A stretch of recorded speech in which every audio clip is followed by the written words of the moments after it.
Time voter? Yes. হ্যাঁ, আবার এদিক দিয়ে করি। হ্যাঁ, বলো, একটু জোরে বলো। হ্যাঁ, নাহলে এই দিকে একটু হবে, এইদিকে নাহলে ভালো। লাইট লাইট, হ্যাঁ। বলো, তুমি ফার্স্ট টাইম ভোটার? জি। কী নাম তোমার? ইয়াসির আরাফাত। ইয়াসির আরাফাত। বয়স কত? বয়স 20। কোথায় পড়াশোনা করো? World university of Bangladesh. Okay. তুমি কত সালে ভোটার হয়েছো? আমি 2024 সালে ভোটার হয়েছি। আচ্ছা, ভোট দিয়ে কেমন লাগলো এবার? খুবই ভালো লাগলো, কারণ এই প্রথম ভোট যেটা রেজাল্ট আমরা জানি না।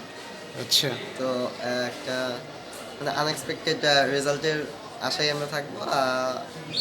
ফার্স্ট টাইম ভোট দিয়েছি, আমার ভালোই লাগছে। আনএক্সপেক্টেড রেজাল্ট বলতে কি বোঝাচ্ছ, একটু ব্যাখ্যা করবা? আনএক্সপেক্টেড মানে আমরা এতদিন যেটা দেখে আসছি ঐতিহাসিক ভোট, সেটা হচ্ছে আমরা আগে রাতেই বলে দিতে পারতাম যে কে জিতবে, কিন্তু এটা আমরা বলতে পারতেছি না। এই জন্যই মেইনলি এক্সাইটমেন্টটা যে কে জিতবে, এটা আসলে কেউ প্রেডিক্ট করতে পারতেছে না। এটাই আমাদের প্রথম ভোটের মানে টাউনের প্রথম ভোটের এটাই হচ্ছে মজা। এতদিন যেই মজাটা আমরা আমাদের সিনিয়রদের থেকে দেখিনি। তুমি কি এবার ভোট দিলা কেন? দিয়ে কি আশা করছো সেটা একটু বলবা? আমি আশা করব অবশ্যই মানে অ্যাজ ইউজুয়াল যে সিস্টেমটা আছে বাংলাদেশে সেটা অবশ্যই চেঞ্জ হবে, একটু একটু চেঞ্জ তো আসা উচিত। আর আমি চাই না যে মানে যার পতন হয়েছে সেই যেন আবার ব্যাক আসে। মানে এটার দ্বারা আমি বুঝতে চাচ্ছি যে যেই সিস্টেমটা আমরা ফল করে দিয়েছি সেই সিস্টেমটাই যেন আবার ব্যাক না আসে। একটা নতুন সিস্টেম চালু হোক, নতুন বাংলাদেশ দেখি, মানে একদম পুরাতন ধাঁচেরই বাংলাদেশ আর দেখতে চাই। তুমি কি নতুন ভোটার হিসেবে হা না ভোটের বিষয়টাকে জানতা?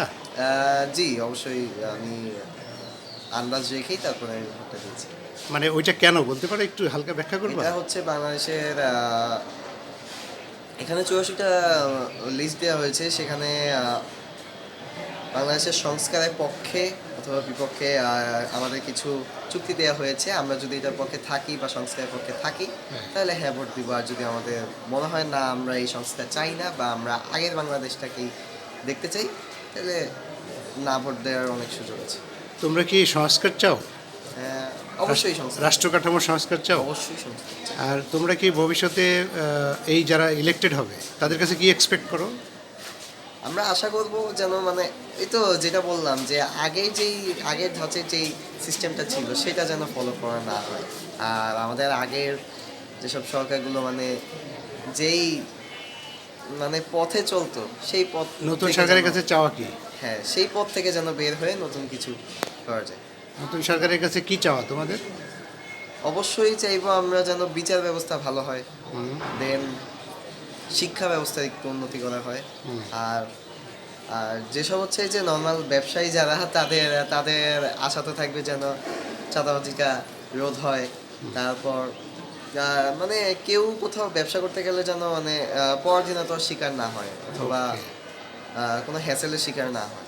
আর এতে মানে আর কি চাওয়া থাকতে পারে? আর হচ্ছে আমাদের না ওইসব বিষয়ে না যাই, যতটুকু বলছি ততটুকু। ঠিক, থ্যাংক ইউ, থ্যাংক ইউ।